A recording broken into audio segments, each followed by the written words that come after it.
सूर्यास्त के बाद दाह संस्कार क्यों नहीं होता? शव यात्रा में महिलाएं शामिल क्यों नहीं होती?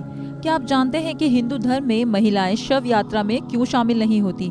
दाह संस्कार के बाद जब शमशान से लोग वापस लौटते हैं तो उन्हें पीछे मुड़कर क्यों नहीं देखना चाहिए? और हिंदू धर्म में सूर्यास्त के बाद दाह संस्कार क्यों नहीं किया जाता है? असल में हिंदू धर्म में माना गया है कि दाह संस्कार के बाद शरीर के नष्ट हो जाने के बाद भी आत्मा का वजूद बना रहता है। शरीर राख हो जाता है लेकिन आत्मा नहीं मरती। ऐसी स्थिति में यह माना जाता है कि दाह संस्कार के बाद जब लोग शमशान से वापस लौटते हैं और वो पीछे मुड़कर देखते हैं तो इससे आत्मा को परलोक जाने में परेशानी होती है। उसका रिश्ता घर वालों से जुड़ा रहता है। आत्मा का परिवार के प्रति लगाव उसे दूसरे लोक में जाने से रोकता है।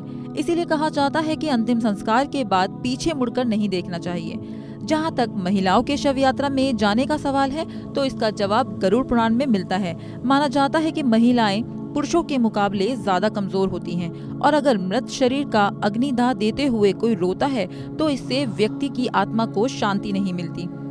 हिंदू धर्म में इस बात का भी जिक्र है कि सूर्यास्त के बाद दाह संस्कार नहीं किया जाता है क्योंकि ऐसा करने पर आत्मा को मुक्ति नहीं मिलती। इससे मृत व्यक्ति के लिए स्वर्ग के द्वार बंद हो जाते हैं और नरक के द्वार खुल जाते हैं। इतना ही नहीं, पुनर्जन्म के बाद उस व्यक्ति के किसी न किसी अंग में दोष हो सकता है। इन्हीं धार्मिक मान्यताओं के कारण सूर्यास्त के बाद अंतिम संस्कार की मनाही है।